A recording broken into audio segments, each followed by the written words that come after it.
8페이지 보겠습니다. 공부를 보니까 이제 새로 오신 분들도 계신 것 같은데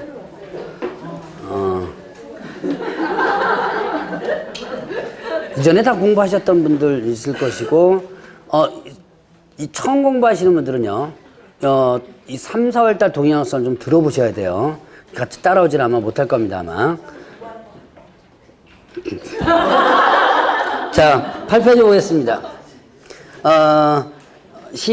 공인중개사 정책심의위원회 있죠? 자, 정책심의위원회 보면, 자, 이 심의위원회 있죠? 위원회는 뭐 하는 곳이라고 그랬어요? 심의하는 곳이라고 그랬죠? 자, 그래서, 공인중개사 업무에 관한 사항을 심의하기 위하여, 자, 어디에다가? 국토교통부에 둘 수 있다 그랬죠? 자, 일단, 뭐를 갖다가 심의하기 위해서? 공인중개사 업무에 관해서. 자, 여기서는 개업 공인중개사가 아니고 뭐다? 공인중개사. 자, 여기다가도 마찬가지로 개업자 들어가면 틀립니다. 자, 그 다음에 또 어디가 정책심의는 어디다 둔다? 국토교통부에. 자, 둔다, 둘 수 있다. 예, 둘 수 있다라고 했었죠. 둘 수 있다. 그러면 이제 공인중개사 정책심의원회 구성 운영대원에서 필요한 사항은 대통령령으로 정한다 그랬습니다. 국토교통부령이 아니고 뭐다? 대통령령 이렇게 되어 있고요. 자, 그러면 이제 심의사항이 있었죠? 심의사항은 공중변손 이겠죠. 자, 공인중개사, 자, 공짜에다 가면 동그라미 쳐보세요. 공인중개사 시험 등 자격 취득에 관한 사항, 그 다음에 중개업 육성, 자, 중짜에다가 동그라미 쳐보시고요. 중개업 육성, 그 다음에 보수 변경, 변자에다가 변경 있죠? 변자에다 동그라미 치시고, 그 다음에 손해배상 책임. 자, 네 가지가 심의사항이에요. 자, 다시 한번 공중변손이라고 그랬죠? 그래서 공인중개사 시험 등 자격 취득 현상, 그 다음에 또 중개업 육성, 그 다음에 보수 변경, 손해배상 책임 요 네 가지에 대해서 심의하고인데 이때 시도지사의 준수 의무가 있었죠. 시도지사 뭐를 준수해야 된다 그랬어요? 뭘 심의한 것에 대해서? 공인중개사 시험 등 자격 취득에 관한 사항이 있죠. 자, 공인중개사 시험 등 자격 취득에 관해서는 어떻게 된다? 누구는 따라야 된다? 시도지사는 따라야 된다 그랬죠. 자, 여섯째 조심할 것은 시도지사 따라야 한다. 자, 중개업 육성에 관해서 보수 변경에 관해서 이건 따라야 될 사항이 아니죠. 뭐에 대해서만 따라야 될 사항이다? 예, 시험 등에 관해서. 자, 자격 취득에 관한 사항 부분만 따르면 된다. 자, 이렇게 시험 문제 나옵니다. 심의위원회에서 심의한 사항에 대하여 시도지사는 따라야 된다. 이렇게 나옵니다. 맞아, 틀려요? 예, 그것도 틀리죠. 심의한 사항을 모두 따르는 건 아니다. 시험에 관해서만 따르라 그랬고요. 자, 그러면 이제 구성은요. 자, 위원장 일명을 제외한 뭐라 했죠? 제외한이 아니고 뭐라 한다? 포함한. 자, 제외한하면 틀립니다. 포함한 몇 명 이상? 7명 이상, 그 다음에 11명 이내 위원으로서 한다. 자, 그래서 여기서 포함을 제외로 하면 틀리고요. 그 다음에 7명 이상 요거를 빼면 틀려요. 자, 예를 들어서 위원장 1명을 포함한 11명 이내 위원으로서 한다. 라고 하면 틀립니다. 왜냐? 최소 인원수가 있었죠? 몇 명 이상 있어야 돼요? 7명 이상은 있어야지만 됩니다. 여기에 빠지면 틀리고, 그 다음에 국토교통부 제1차관이 된다. 위원장은 국토교통부의 제1차관이 된다 그랬죠. 자, 국토교통부 제2차관 하면 틀립니다. 국토교통부 장관 다 틀립니다. 이렇게도 나올 수 있다. 자, 그러면 이제 위원회 임기는, 자, 위원은 어떻게 된다? 몇 년이나 임기? 2년이나 돼. 사임 등으로 서로 위축된 위원회 임기는 전임위원회 남은 기간으로 한다 그랬죠? 자, 그러니까 이게 보궐위원이죠? 보궐위원회 기간은 남은 기간으로 하고요. 자, 그 옆에다가 연임 X 이렇게 한번 써놓으세요. 연임 X. 자, 이거는 지금 현재 위원은요, 연임할 수 있다, 없다? 네, 연임할 수 없다. 자, 그런데 공인중개사 정책심의위원회 위원은 연임할 수 없는데 공제운영위원회 있었죠? 자, 공제운영위원회 부분에서는 여기 이제 협회 부분에 나오죠? 그건 연임할 수 있는 부분이 있었죠. 그러니까 그거 대비해서 여러분들이 좀 해줘야 되고요. 그 위에다가 여기서는 요약집에는 빠졌지만 하나 좀 언급하고 넘어갑니다. 자, 위원회 대상. 자, 위원은요. 그 위에 저기 빈 공간에 한번 살짝 써보세요. 위원 이렇게 해놓고 위원 해놓고 자 국토교통부 4급 이상 공무원 위원 빈 공간 위에 빈 공간에 한번 써보세요. 위원은 대상이 국토교통부 몇 급 이상? 4급 이상, 5급 이상이 아니에요. 4급 이상 공무원. 그 다음에 부교수 이상. 부교수. 자, 일단 4급 이상 공무원, 컴마 해놓고, 그 다음에 부교수 이상. 대학의 부교수 이상입니다. 자, 그 다음에 또, 변호사, 공인회계사. 변호사, 그 다음에 공인회계사. 뭐, 여기까지만 해도 되는데, 자, 협회 추천이라고 하나 더 써놓으세요. 협회 추천. 자, 그러면 이제 위원회 대상, 그 공인중개사 정책심의위원회 위원회 대상은 뭐가 된다? 일단 국토교통부의 몇 급 이상 공무원이 위원이 될 수 있어요? 4급 이상 공무원, 일반직 공무원입니다. 그 다음에 또 부교수 이상, 그리고 또 변호사, 공인회계사, 협회 추천한 사람들, 이런 사람들이 위원이 될 수 있어요. 자, 그러면 이제 위원회 제척, 기피, 회피 하는 부분을 볼까요? 자, 제척은요, 배제시키는 거라 그랬죠? 제척은 배제시키는 거고, 기피는 어떻게 돼요? 배제를 요구하는 거라 그랬죠. 자, 일단은, 자, 제척은 배제하는 거, 기피는 배제를 요구하는 거, 빼달라고 요구하는 거죠. 회피는, 그 다음에 회피는요, 스스로 빠지는 거라 그랬죠. 자, 개념 여러분들 일단 짚고 넘어가겠습니다. 자, 제척, 다음 사회단을 될 때, 이제 제척된다 그랬습니다. 배제된다 그랬어요. 그러니까 위원과 안건의 당사자가 뭔가 좋은 관계라 그랬죠? 위원과 안건의 당사자. 그래서 위원 또는 배우자나 배우자였던 사람이 안건의 당사자 되거나 자, 그 다음에 또 이 공동관리자, 공동의무자 되는 경우, 그 다음에 또 안건의 당사 친족이었던 경우, 진술, 증언, 자문, 조사, 연구, 용역했던 사람들이나 대리인, 대리했던 사람. 그러니까 뭔가가 관계가 좋은 관계라면 자, 의결에 영향을 미칠 수가 있다. 그렇기 때문에 이렇게 그 위원이 그 안건에 대한 의결에서는 배제된다 그랬죠. 그래서 제척된다 그랬고요. 자, 기피는요, 빼달라고 요구하는 거랬죠. 자, 누구한테 기피 신청할 수 있다 그랬어요?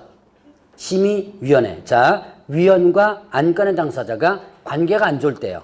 그래서 안건의 당사자는 위원에게 공정한 심의 의결을 기대하기 어려운 사정이 있는 경우에 누구한테 심의위원회에 뭐한다? 기피 신청할 수 있다. 쟤 좀 빼주세요라고 하는 거라 그랬죠? 그러면 이때 기피 신청은 심의위원회 하면 심의위원회에서는 의결로 설정한다. 그러니까 아까 의결사항이 있었죠? 심의사항, 공중변선 여기다가 기피 신청할 때 이것도 하나의 의결사항에 들어가야 되는 거죠. 자, 그러면 이 경우 기피 신청 대상이 된 위원은 의결에 참가하지 못한다 그랬죠? 그 다음에 회피는요, 스스로 빠지라. 그러면 스스로 회피해야 된다는데 어떤 사유일 때 스스로 회피해야 돼요? 제척 사유일 때. 자, 제척 사유일 때 스스로 회피하라 라고 했습니다. 제척 사유일 때. 자, 그러면 만약에 제척 사유되는데 불구하고 회피하지 아니한 경우에는 해당 위원은 뭐 할 수 있다? 해촉할 수 있다. 자, 누가 해촉할 수 있다 그랬어요? 국토교통부 장관이. 왜 국토교통부 장관이죠? 위원에 대한 임명이 촉권자가 누구다? 국토교통부 장관이기 때문에 그래요. 그러면 이제 위원장의 직무. 자, 위원장은 심의위원회를 대표하고 업무를 총괄한다 그랬죠.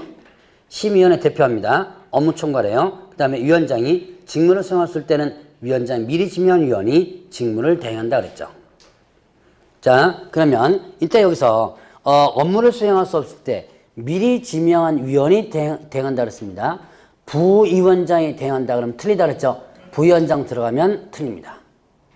그럼 여기는 부위원장 제도가 없다는 얘기죠.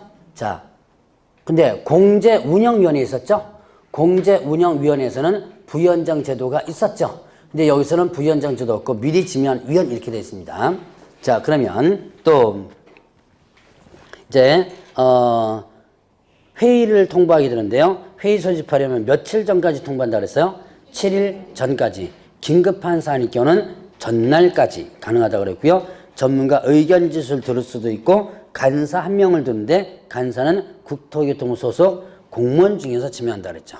대략 이 정도면 공인중개사 정책심의위원회 부분에 대해서는 어느 정도 정리가 됐고, 자, 넘어갑니다. 그럼 중개 대상을 보죠.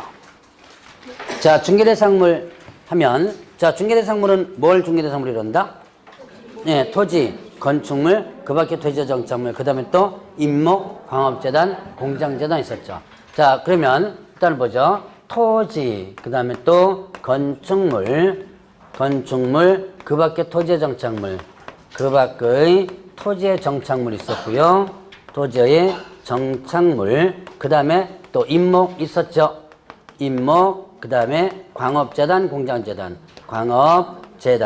그 다음에 또 공장재단이 있었습니다. 자, 여기에서 보면 이 5가지 중개대상물, 요거는 무등록업자를 구분짓는 규정이기도 하다라고 합니다. 자, 그러면 이거를 등록한 사람이, 등록한 자를 뭐라 그래요? 등록한 사람, 중개사무소 개설 등록한 사람 뭐라 그러죠? 네, 개업중개사. 그러니까 등록한 자가 한다면 적법한 행위가 되는 거고요. 등록 안 한 자가 이것을 갖다가 계속적 반복적으로 한다면 어떻게 돼요? 네, 네, 무등록, 불법 행위가 되는 거죠. 자, 그러면 이 5가지를 일반인이 중개를 해줄 수 있어 없어요? 중개를 해줄 수 있습니다. 계속적, 반복적, 이지 아니라면 계속적, 반복적이라면 무등록이죠. 근데 어쩌다 한 번은 가능하다 그랬죠. 그러니까 계속적, 반복적이 아니라면 일단은 할 수 있다. 그러니까 중개는 할 수 있다 그랬어요. 그러나 뭐는 못한다? 중개업은 못한다는 얘기죠. 자, 그래서 만약에 등록하지 않은 자가 이거를 계속적, 반복적이라면 무등록에 해당된다 그랬어요. 그래서 일단은 무등록업자를 구분하는 규정이기도 하다. 그러면 이때 토지는 여러분들이 하나만 알고 넘어가면 됩니다. 자, 대토권. 토지는 일필지 일부 전체 다 중개대상물이다. 이건 기초적으로 이제 여러분들이 다 알고 있는 거고. 자, 대토권만 여러분 기억하면 돼요. 자, 대토권은 어떻게 돼요? 중개대상물이다, 아니다? 아니다. 왜 중개대상물이 아니다? 아직까지 실체가 없다 그랬죠? 대토권은 뭐예요? 대신 토지를 받을 수 있는 권리. 자, 수용당했습니다. 이제 수용당했으면 보상을 받아야 되는데 나는 보상금 받는 대신에 다른 지역 토지 받겠다는 거예요. 자, 그럼 토지를 받겠다고 한 그 자체 권리일 뿐 아직까지 어떤 지역에 토지를 줄지 모르는 거예요. 실체가 확정되지 않았죠? 그래서 그 자체, 그거는 뭐가 아니다? 중개대상물이 아니다. 자, 그러면 건물 있죠? 자, 건물이 중개대상물이 되기 위한 조건. 건물이 중개대상물이 되기 위해서는 뭐 해야 된다? 민법상 건물이 해주면 된다 그랬죠. 여러분 교재에 판례하면 나와 있을 겁니다. 세차장 구조물 부분에 이미 나와 있어요. 민법상 건물이 준다. 민법상 건물이라면 조건이 어떻게 되죠? 기둥이 있어야 되고 벽이 있어야 되고 지붕이 있어야 되면 3가지가 모두 해당되어주면 된다 그랬죠. 그래서 이렇게 민법상 건물이 주면 된다. 만약에 민법상 건물이 아니라면 이때는 중개대상물이 아니다. 자, 그러면 여기서 보죠. 민법상 건물이 아니라서 중개대상물이 아닌 것이 있었습니다. 뭐였죠?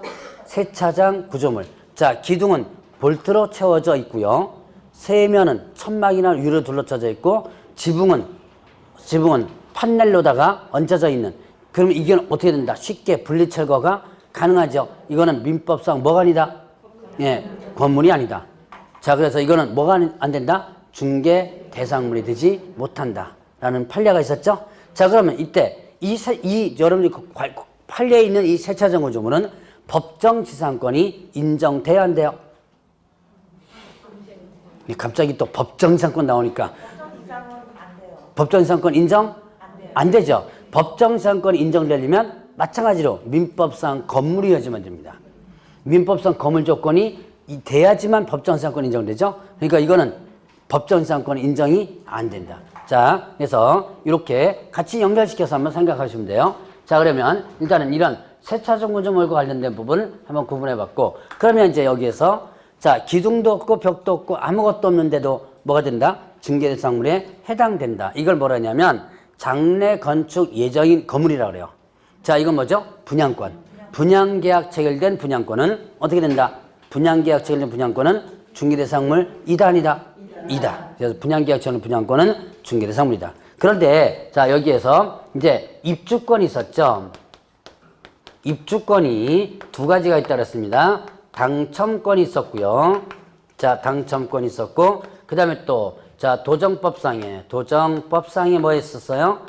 입주권이 있었죠? 자, 이렇게 해서 2가지가 있었습니다. 자, 단순한 당첨권. 이거는 중개대상물 이다 아니다? 아니다. 동호수가 아직 특정되지 않았고 분양계약도 체결되지 않았죠. 자, 이거는 앞으로 분양계약 체결되지 않을지 몰라요. 자, 여러분 이제 분양 신청해서 당첨이 되면 종이 쪽지 하나 날라오는데 받아보신 마음 있을 거예요. 그럼 이때 며칠까지 뭐 분양계약 체결하라 뭐 이런 게 날라옵니다. 바로 그 상태, 그거 상태예요. 그거는 이거는 뭐가 된다? 중개대상물이 아니다. 자, 그런데 도정법상의 입주권. 자, 분양계약도 체결되지 않았고 동호수도 특정되지 않았습니다. 그런데 이 도정법상 입주권은 중개대상물에 해당이 됩니다. 도정법상 입주권은, 자, 도정법상 입주권은 뭐예요? 부동산 거래신고 대상이 되는 거죠.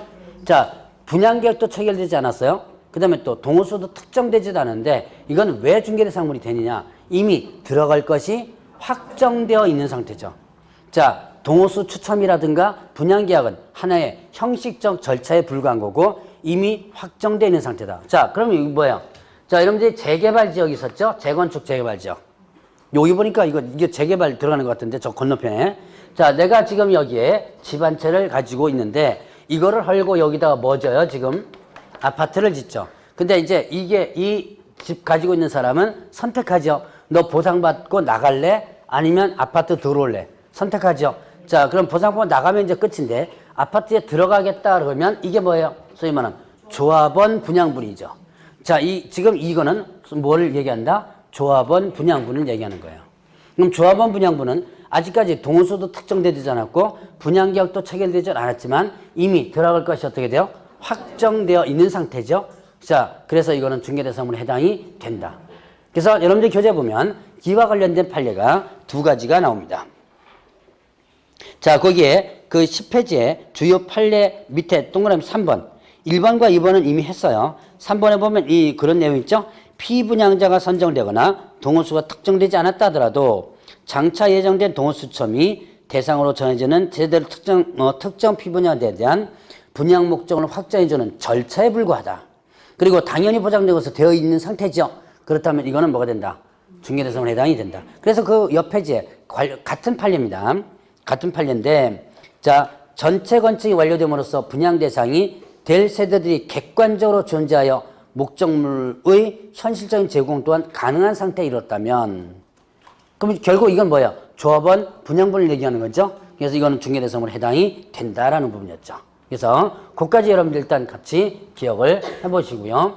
자, 그러면 이제 또 그 밖에 토지정청물이 있었죠. 이때 그 밖에 토지정청물에서는 뭐가 있었냐면 수목의 집단이 있었습니다.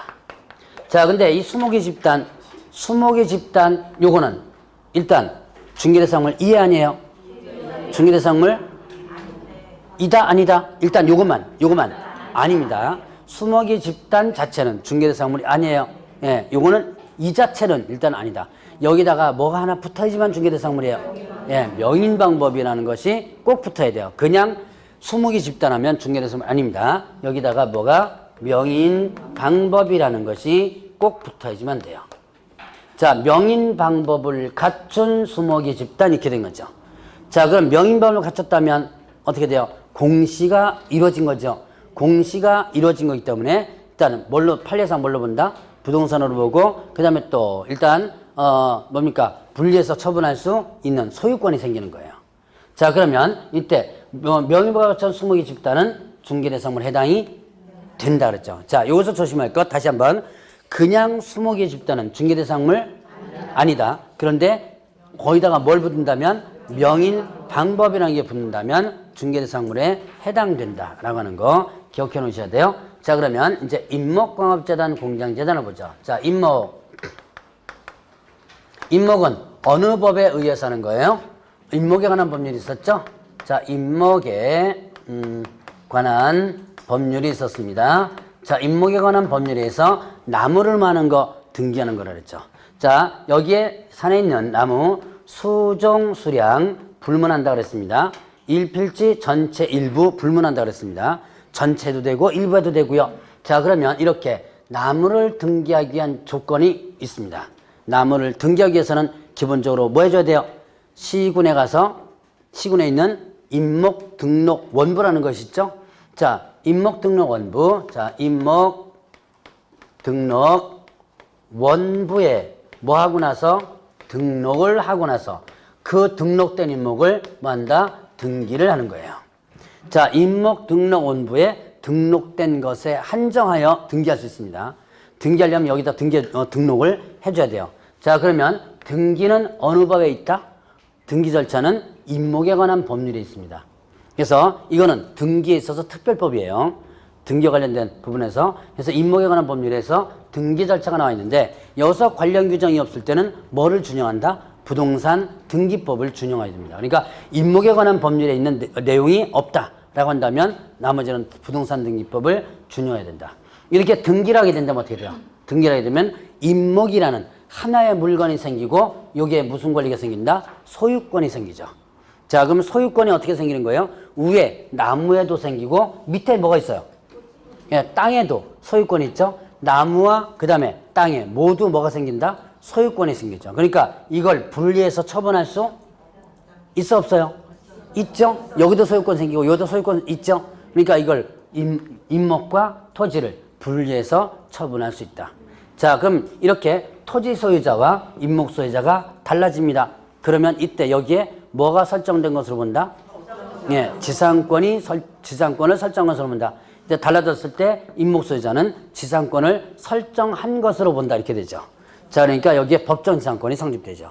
그 다음에 이렇게 지상권이 유지되는 경우도 있고요. 그 다음에 예를 들면 나무를 심을 때 남의 땅을 빌려가지고 심는 경우가 있어요. 그래서 나무를 나무가 아니고 토지를 임대차거든요. 그럼 임차권이 있겠죠? 자, 이런 임차권과 이런 지상권이 있습니다. 그런 권리는요, 이 나무에 뭘 설정했을 때 저당권을 설정하게 되면 저당권자의 동의 없이는 이런 지상권이라든가 임차권을 해제할 수 없어요. 말소시킬 수가 없습니다. 자, 그러면 이때 임목 등기를 해놓고 여기다가 저당권을 설정할 때 나무에 뭐를 설정하라 그랬어요? 보험을 들어라 그랬죠. 자, 저당권 설정할 때 뭘 들어라? 보험을 들어라. 왜 보험 들어라 그랬어요? 보험 들은 이유? 산불날 염려가 있다 그랬죠? 불날 염려가 있기 때문에 보험을 들어야 된다라고 했었습니다. 자, 그 다음에 또 이제 저당권을 설정한 이 임목을 벌목해서 여기다가 한 킬기다가 쌓아놨습니다. 요 벌목한 임목에 저당권의 효력이 미친다 안 미친다? 예, 미친다라고 했었죠. 저당권의 효력이 미친다. 자, 그러면 이때 저당권에 미치는 요 임목을 자, 이행기가 도래되지 않았어도 경매 신청을 할 수 있다 없다? 있다 그랬죠. 그래서 경매 신청할 수 있다. 자, 저당권에 기한 경매가 무슨 경매예요? 예, 임의경매죠. 자, 근데 임의경매 이 경매는 저번주에 배웠죠. 자, 임의경매 전제 조건이 어떻게 돼요? 전제 조건. 일단 피담보 채권이 존재되고 이행기가 도래되고, 즉 갚을 날짜가 왔는데 이행지체 갚지 못하고 있죠. 그때 뭐가 된다? 경매 조건이 되는 거예요. 근데 이거는 이행기가 도래되지 않았는데도 경매 신청할 수 있다 그랬죠. 자, 이유. 네, 손실 염려가 있다 그랬죠. 그래서 썩을 염려도 있고요. 손실 염려도 있다 그랬죠. 제가 아마 옛날에 제 시골 얘기를 했을 거예요. 아마. 시골에서 보면 이렇게 벌목에 쌓아놓거든요. 밤에 가서 한 통씩 갖고 와요. 집에 뗄나무를 갖고 오고 그래요. 그래서 이거 손실 염려도 있다. 그렇기 때문에 이제 미리 처분할 수 있는 거예요. 다만 이때 이행기가 도래되지 않았을 때 경매 신청을 하게 되면 대금을 못 받는다 그랬죠. 이행기가 도래될 때까지 공탁을 해놓는다라고 했었습니다. 자, 그러면 이제 여기까지가 임목과 관련된 부분.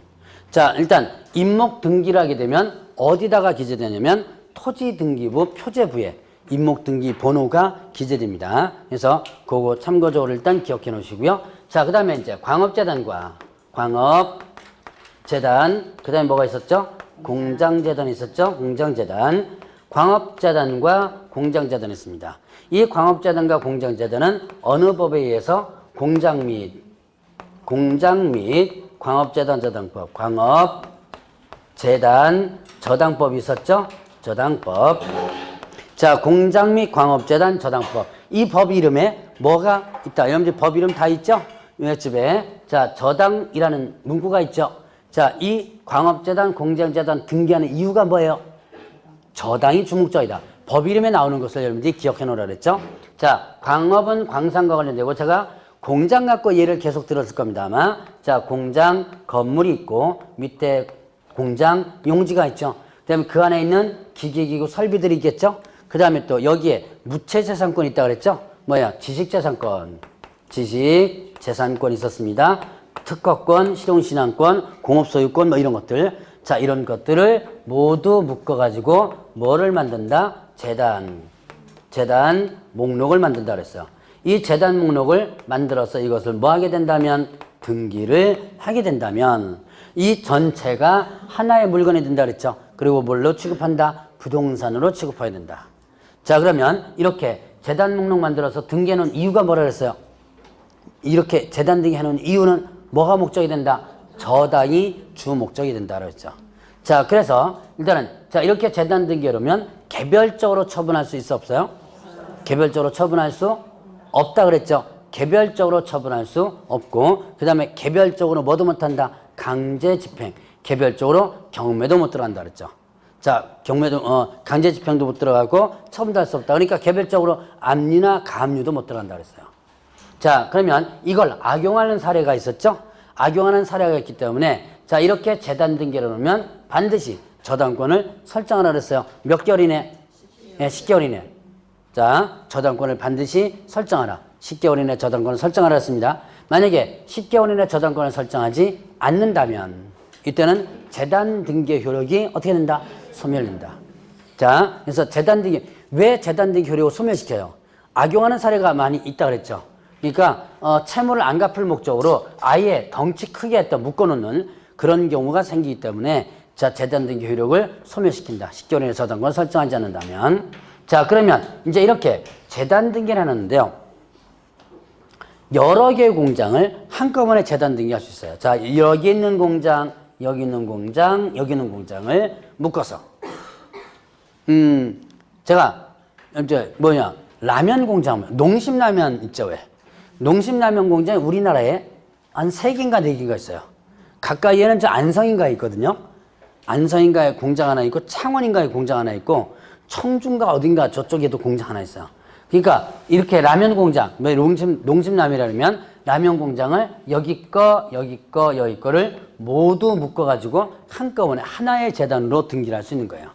여러 개의 공장을 하나의 재단으로 할 수 있는데 이때 제가 지금 농심라면 얘기를 했지만 공장 소유자가 달라도 서로 합의가 되어 있다면 A 소유권, B 소유권, C 소유권 해가지고 묶어서 하나의 재단으로 등기할 수 있습니다. 자, 그러면 이렇게 여러 개의 공장을 하나의 재단으로 등기를 했을 때는 이때는 어떤 경매 시에 뭘 할 수 있냐면 개별 매각을 할 수 있다 그래요. 자, 개별 매각이란 뭐예요? 따로 파는 거죠. 여러분들 저기 일괄 매각과 일괄 매각이 있고요. 그 다음에 뭐가 있냐면 개별 매각이 있어요.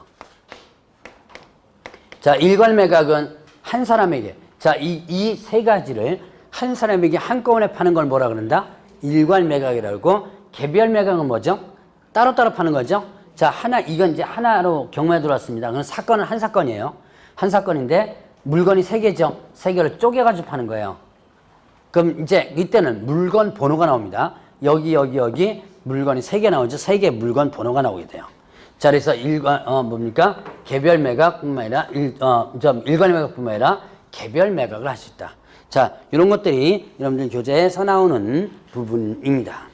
자, 일단은 11페이지 보니까 뭐 그런 것도 나오죠. 자, 재단 목록 만들어서 등기한다 그랬죠. 재단 목록은 등기부의 일부로 보고요. 목록이 게재된 사항은 등기된 것으로 본다라고 했었습니다. 자, 그래서 이렇게 구분을 한번 해보고. 자, 여기까지 하면 이제 임목광업재단, 공장재단 부분을 한번 정리해봐요. 그러면 이제 중개대상 권리는 저당권이나 전세권, 지상권, 지역권, 임차권, 뭐 환매권 이런 것들이 중개를 해줄 수 있는 권리에 해당되는 거고. 자, 그러면 이제 여러분들이 12페이지를 보죠. 중개대상물 또는 중개대상 권리가 아닌 거. 자, 보죠. 중개대상물이 아닌 것이 있습니다. 자, 이거는 세부적으로 하나씩 외우려고 그러지 말고요. 큰 틀로 한번 기억해 보세요. 일단 사적 거래가 뭐다? 불가능한 거. 자, 그 다음에 또 개입 여지가 없는 것. 그 다음 뭐 있었어요? 이 법령에서. 이 법령에서 정하지 않은 것. 정하지 않은 것. 이렇게 여러분들 요약집에는 세 가지로 분류시켜서 나올 겁니다. 자, 보죠. 사적 거래가 불가능하다. 누구과요? 그럼 사적 거래가 불가능하면 네, 국공유 재산이에요. 자, 국공유 재산의 대표적인 게 뭐 있죠? 국유나 공유재산 대표적인 거, 행정재산, 보존재산 이런 것들이죠. 시청, 구청 뭐 이런 것들. 자, 그 다음에 국가 뭐 행정청사 뭐 이런 것들. 자, 대표적인 케이스로서 일단은 이건 사적 거래 자체가 어떻게 돼요? 불가능하죠. 자, 그 다음에 또 보존재산, 보존재산으로서는 뭐가 있어요? 문화재 있죠, 문화재.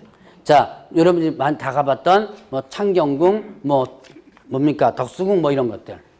경복궁 이런 거. 자, 그 다음에 숭례문이라든가 이런 것들. 자, 이런 것들은 다 누구 소유? 국가 소유예요. 자, 그러면 여러분들 저기 보죠. 불국사라든가 해인사 이거는 중개대상물에 해당될까 안 될까요? 중개대상물에 해당이 예, 됩니다. 자, 불국사 해인사는 전통 사찰이죠. 이 전통 사찰은 국가 소유가 아니에요. 이건 누구 소유다?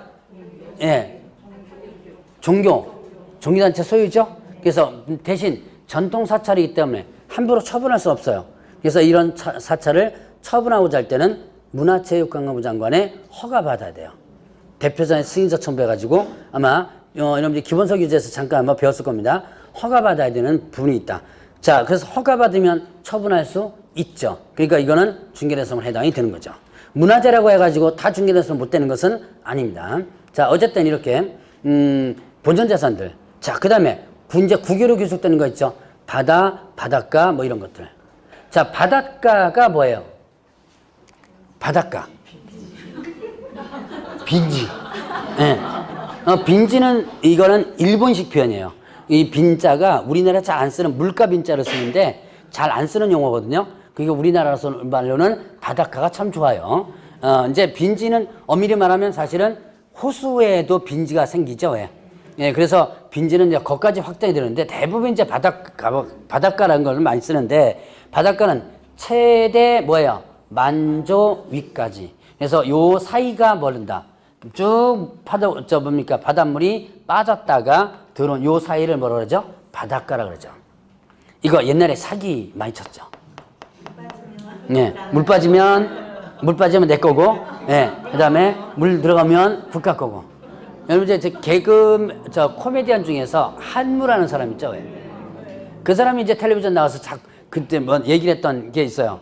한창 잘 나갈 때, 그 뭐 돈을 갖다가 갈퀴를 긁을 때랍니다. 그때 누군가가 땅 사라 그래서 샀더만 이런 땅이래요. 그래가지고 물 빠지면 내 거고, 물 들어가면 국가 거고. 자, 뭐 실제로 이런 옛날, 지금은 이런 사기는 안 당하지만 3, 40년 전에는 이게 실제로 사기의 대상이 됐었어요, 실제로. 그래서, 자, 그러면 이 땅을 개인이 공유수면 매립 허가가 있습니다. 이게 이제 하나 있고, 이것도 공유수면에 해당되거든요.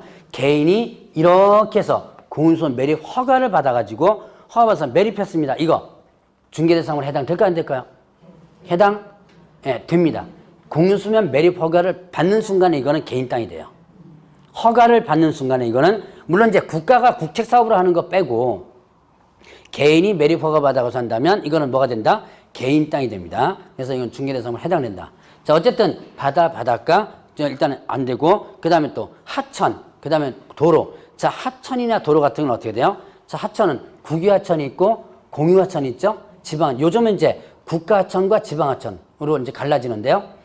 국가하천과 지방하천으로 편입되게 되고, 나머지 편입되지 않은 것은 사적으로 하천도 등기할 수 있다 그랬죠. 그럼 이 사적으로 등기하는 것은 중개대상으로 해당이 되는 거죠. 이 국유하천, 지방하천을 뺀 나머지 이는 일단은 중개대상으로 될 수도 있다. 자, 도로 같은 경우도 우리가 흔히들 공도라 그러죠. 도로, 이거는 중개대상으로 기본적으로 되지 않죠. 그런데 지목이 도로임에도 불구하고 뭐가 있어요? 사유지가 있죠. 그럼 이건 중개대상으로 해당이 된다. 자, 이런 것들. 자, 같이 이제 연결시켜서 기억을 하면 됩니다. 자, 그 다음에 이제 국유로 귀속되는 거 있죠. 무주부동산, 미채굴 광물 채굴되지 않은 거 다 국가 거죠. 자, 포락지, 뭐 이런 것들 다 중개대상으로 해당이 되지 않는다. 자, 그러면 이제 개입 여지가 없는 거 보죠. 끼어들지 못하는 거. 거래는 가능한데 뭐 되는 거, 뭐 못하는 거예요? 끼어들 수 없는 거. 뭐 있었죠? 상속, 증여, 대상 부동산. 상속, 증여, 대상 부동산, 수용되는 부동산 있죠? 이런 것들. 자, 그 다음에 경매, 공매, 대상 부동산 있었죠. 경매, 공매, 대상 부동산 끼어들지 못하죠? 자, 그러면 이때 경매 부분에서는 시험 문제 몇 번 나왔던 게 있어요. 자, 경매 등기가 있는 부동산이 있고요. 그 다음에 또 경매 대상, 경매 대상 부동산이 있습니다. 자, 보죠. 이 두 가지는 목적물이 어떻게 돼요? 하나의 목적물이에요. 하나의 목적물을 가지고 이 두 가지로 표현했죠. 자, 경매 대상 부동산은 중개대상물에 해당된다, 안 된다? 이거는 경매 대상 부동산은 중개대상물? 아니다. 이거는 대상물에 해당되지 않는다. 자, 대상물에 해당되지 않는다. 왜요? 이거는 법원과 어떻게 돼요? 매수자 사이에서. 자, 법원과 매수자 사이에서 공개매각을 통해서 팔고 있는 거죠. 자, 법원과 매수자 사이에서 공개매각을 통해서 팔고 있는 거기 때문에 이거는 누가 끼어들 수 없다? 개업, 공인중개사가 끼어들 수 없다. 그래서 이건 중개대상물이 아니다라고 했었어요. 자, 그런데 그 목적, 같은 목적물입니다. 같은 목적물을 누가요? 소유자가 가지고 있다면. 자, 여러분들 내가 가지고 있는 땅, 내가 가지고 있는 주택에 경매 들어와 있는 상태입니다. 법원에서는 지금 진행되고 있는 중이죠. 진행되는 중. 나는 지금 가지고 있어요. 등기부에 경매 등기가 있는 거. 자, 이 내가 가지고 있는 이 부동산을 처분할 수 있다, 없다? 네, 있다 그랬죠. 근데 위험하죠. 만약에 그냥 처분했다가 만약에 최종적으로 팔려가지고 얘가 소유권을 취득하는 순간에 이 사람은 대항할 수 없어요. 그래서 경매를 뭐하는 조건으로? 취하하는 조건으로. 자, 경매를 뭐하는 조건? 취하하는 조건. 취하는 게 뭐라서요? 자, 신청했다가 도로 뭐예요? 걷어들이는 것. 신청했다 걷어들이는 거 뭐라 한다? 취하라 그랬죠. 경매를 취하는 조건으로 해가지고 뭐 할 수 있다? 일단은 처분할 수 있는 거예요. 자, 그러면 경매 취하는 언제까지 할 수 있어요? 네, 알아두시고 넘어가시라고 그랬죠. 경매 취하는 대금 완납 전까지. 자, 경매 취하는 대금 완납 전까지 취할 수 있다고 그랬습니다. 다만 이때 최고가 매수 신고인 차순위 매수 신고인이 있습니다. 그러면 취할 수 있어, 없어요? 최고가와 차순위가 있다. 그래도 취할 수 있죠. 자, 다시 한번 취하는 언제까지 할 수 있다고 했어요? 대금 완납 전까지. 최고가 차순위가 아직 대금 완납 안 했죠? 취할 수 있어요. 그런데 이 사람이 뭐를? 동의서를 받아와야 돼요. 취하서에 이 사람의 동의서가 첨부돼줘야지만 됩니다. 이렇게 동의를 받아야 돼요. 근데 여러분들이 저기 실무상에 가면 왜 나 지금 최고가가 돼서 준비하고 있는 와중에 경매 취하겠다고 쫓아옵니다. 와가지고 취하서 취할 테니까 동의서 써주세요. 그럼 써줘요? 네, 안 써주겠죠? 나 힘들게 해서 낙찰받은 건데. 그래서 대부분 이렇게 취하를 하기 위해서는 금전상의 보상을 대부분 일정 부분 해줘요. 해주면서 이제 동의서를 받습니다. 어쨌든 자, 경매 취하는 언제까지 할 수 있다? 대금 완납 전까지 할 수 있다. 그래서 대금 완납 전까지 경매 취하를 하고 이걸 어떻게 한다? 이거를 처분할 수 있는 거예요. 그래서 경매 등기하는 부동산은 중개대상으로 해당이 된다. 같은 목적물을 가지고 이렇게 둘로 나눠지면서 대상물에 해당된다 안 된다가 갈라지는 거예요. 자, 요거 여러분이 조심을 하라 그랬죠. 요즘은 안 나오지만 그래도 한때 꽤 잘 나왔던 부분 중에 하나예요. 자, 그러면 이제 이렇게 개입 여지가 없는 거 있었고, 그다음에 이 법령에서 정하지 않은 거. 여러분들 교재 보면 이 법령에서 정하지 않은 거 뭐가 있었어요? 어업재단, 항만운송사업재단. 소위 말하면 뭐예요? 준 부동산이죠. 어업재단, 항만운송사업재단, 선박, 항공기, 뭐 건설기계, 뭐 권리금 이런 것들. 자, 그러면 개업공개사가 이런 중개대상물이 아닌 것을 알선을 할 수 있나요, 없나요? 개업공개사가 중개대상물이 아닌 것을 알선할 수 있다, 없다? 알선할 수 있다. 중개해 줄 수 있는 거예요. 자, 그래서 아까 뭐가 있었어요? 권리금 있었죠? 권리금 중개해 줄 수 있는 거죠. 그래서 지금 많이 상가 권리금 알선합니다. 상가 권리금 알선하고 계약서 2개 써요. 그러니까 임대차 할 때 상가가 나오지, 임대차에서 권리금 나오죠? 임대차 계약서 쓰고, 그 다음에 권리금 알선 이게 계약서가 있습니다. 권리금 양도 향수 계약서를 써요. 그래서 보통 5% 정도 알선료를 받습니다. 뭐 재주 좋은 사람들은 더 아까 얘기한 것처럼 500씩 챙겨 먹기도 하고요. 자, 어쨌든 이렇게 중개대상물이 아닌 것을 알선할 수도 있다. 그렇다고 해서 이 법에 위반되는 것은 아니다. 그럼 이 중개대상물이 아닌 것에 대한 알선은 이 법상의 중개에 해당된다 안 된다? 안 된다 그랬죠? 그러니까 이 법이 적용되지 않는다라고 했었죠. 다음, 그래서 이런 것들. 자, 그럼 중개대상 아닌 것 한번 봤고요. 그러면 이제 중개대상 권리가 아닌 거 있었죠? 권리가 아닌 거. 자, 거기 보니까 뭐예요? 점유권, 질권, 분명의지권, 특허권이라든가 저작권, 뭐 이런 것들. 광업재단 공제강제 분리된 광업권, 공업소유권 이런 것들은 아예 중개대상 권리가 아니다. 점유권, 본권이 상실되면 점유권 자체가 상실됩니다. 질권, 동산과 관련된 거죠. 분명의지권, 수호 봉제해서 할 수 있는 권리만이지 이전성이 전혀 없다. 자, 그런데 이제 이게 중요한 게 아니라 법정지상권. 자, 법정지상권이라든가 그 다음에 또 법정저당권, 법정저당권, 그 다음에 또 유치권. 이거죠? 자, 유치권. 이게 문제입니다. 자, 요거와 관련된 부분에서는 자, 법정지상권, 법정저당권, 유치권은 자, 성립시에 어떻게 된다? 성립시에 중개 대상물에 해당된다, 된다? 대상 권리에 해당 안 된다. 그런데 이전 시에는 어떻게 돼요? 대상물에 해당이 된다 그랬죠. 이거는 법정 권리죠? 지상권을 설정한 것으로 본다, 뭐뭐로 본다, 간주하는 거죠. 그래서 법정으로다가 설정됩니다. 그래서 끼어들 수 없어요. 그런데 이거는 이전성이 있다 그랬죠. 그래서 자, 법정 지상권과 건물을 분리하여 처분할 수 있다라고 했었죠. 법정 지상권 분리해서 처분할 수 있습니다. 자, 그러면 유치권도 어떻게 돼요? 유치권이 이전 할 수 있다 그랬죠. 자, 유치권 같은 경우는 주로 이제 임대차에 있어서 필요비 유입비와 관련된 시설물과 관련된 부분이 있었고요. 그 다음에 공사 대금, 주로 공사 대금과 관련된 부분이 많이 어디서 나온다 그랬죠. 누가 많이 이거를 받는다 그랬어요? 예, 조폭 얘기를 좀 했었죠. 예, 조폭들이 받아가지고 이제 뭐 예를 들어서 1억을 내가 지금 못 받아가지고 유치하고 있는데 얘한테 가가지고 야, 그거 붙어봤자 얼마 받지도 못하니까 내가 얼마 줄게. 거의 뭐 한 반 정도 깎습니다. 5천만 원은 줄게. 해놓고 5천만 원 주고 나서 나머지 1억을 이제 1억 받아내야죠. 요즘은 아주 지능적으로 받아냅니다. 옛날처럼 뭐 야구방망이 들고 가서 받아내는 게 아니라 지능적으로 받아내요. 아주. 그래서 조폭들이 많이 하는 거다라고 했었죠. 어쨌든 이걸 넘겨주는 순간에 유치권이 이전되는 거예요. 그래서 이렇게 이전성이 있기 때문에 어떻게 된다? 이거는 중개대상물 해당이 된다. 그러니까 이거는 성립시와 이전시가 각각 달라진다는 거 기억을 해놓으라 그랬죠. 자, 그러면 이제 요까지 하면 중개대상물 부분 정리가 됐고요. 공인중개사 시험. 자, 좀 쉬었다 하시죠.